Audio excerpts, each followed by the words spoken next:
For the people in Malawi's Phalombe district, disaster strikes often and is a familiar chord, from floods to droughts to pestilence. Until now, the response for a population already mired in poverty has mostly been to cope.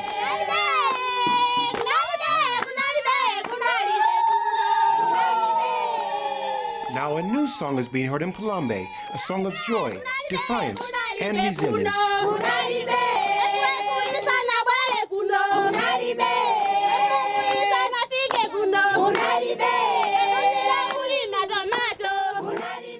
In Phalombe, 4 UN agencies, the FAO, WFP, UNICEF, and UNDP, joining together as one UN, to prepare those living in disaster-prone areas against the impact of climate change, to take control through resilience. Phalombe is one of the districts that is very vulnerable to effects of climate change. Just recently we've had floods. Now you would see that there has been a very bad dry spell that is affecting crop development all over.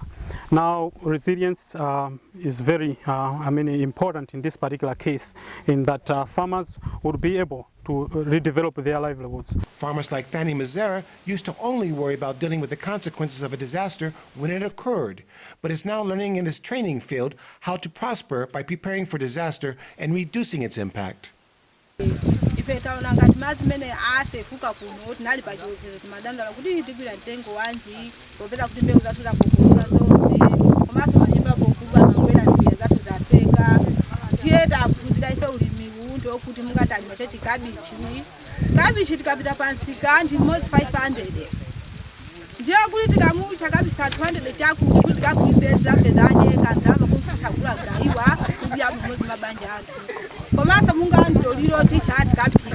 The UN Resilience Project wants farmers like Wikinezi Edward to learn how to diversify their crops so that they can practice this full-time at their home. Kumbuyo kuti makonda kulima ngati chimanga chokha chinangwa ndikubwera mipiru patali koma panopo taona kuti ubwino kuphunzira ku sukulu kuno tikulima ngati zoyitanisa makobiri ngati tomato, adio, kabichi, komanso kubwera mpiru patali ndikubweranso ngati bonongo wa chizungu tikamushwesa pinapo pansika amatilandisa ndrama matukuwa mabanja mwathu. The training teaches the farmers how to use the crops in different ways. Some of these crops could be very important for making food availability at household level, but also when they are sold on the market, they also fetch some good amount of money, which can be useful to adding to household income.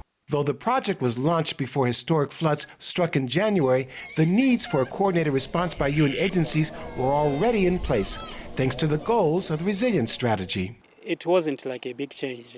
In fact, if we look at the aspect of aid or recovery interventions, they all are within the realm of resilience building. We still believe that the aid that is being provided now will serve as a catalyst for them to later on graduate into doing their own things apart from relying on aid. The agencies already working together on the ground, adjusting to the immediate needs of the flood response. UNICEF providing shelter, water sanitation for the homeless, and hygiene as well. WFP providing emergency rations to hundreds of households. The UNDP to provide assistance in building dam barriers. The area was all underwater and it overflowed to the village nearby and to other villages far from this village. We have now started discussing a lot on how best we can prevent similar occurrences in future through the construction of those dikes that can prevent water from flooding from this area to the people's communities. It's a discussion that's also held amongst the people themselves on how to reduce the risks of future flooding. Next year, there must be a construction of dike, and we are doing some planting trees along the river banks in order to prevent the flowing of water to drain into the river as well. This is what is doing here. Each of the 4 UN agencies promoting resilience for long-term recovery by working with 17 local villages and coming up with village action plans.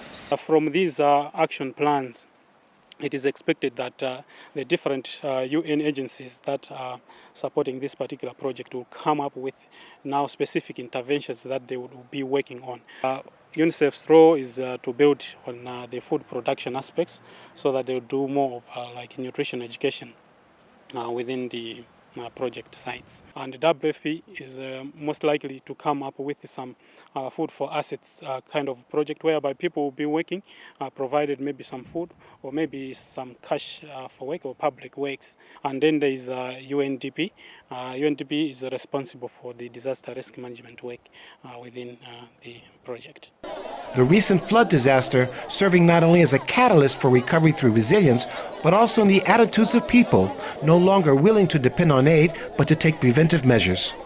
Stella Manjolo carries a 70-pound bag of maize, a month's rations as emergency relief, but she is already thinking how to avoid relying on aid when there is more flooding in the future.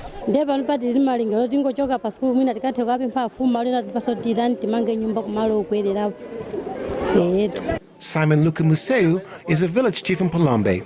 The 300 people in his village, all affected by the floods, losing their crops, many of their homes destroyed, all now depending on aid.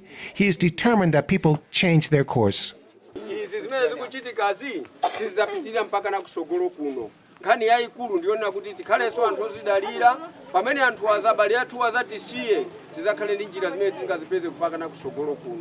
The latest disaster in Phalombe now being seized as a catalyst for change through resilience. We are talking of like trying to make people able to fend for themselves in whatever circumstance.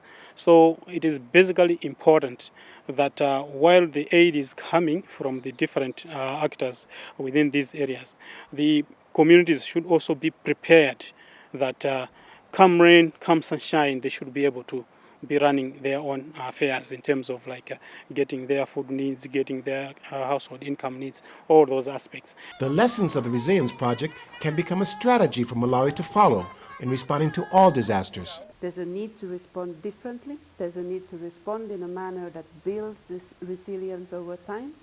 And in that sense, the Phalombe pilot is bringing together a lot of lessons learned, we hope, that will help inform and contribute to a bigger discussion about a resilient Malawi.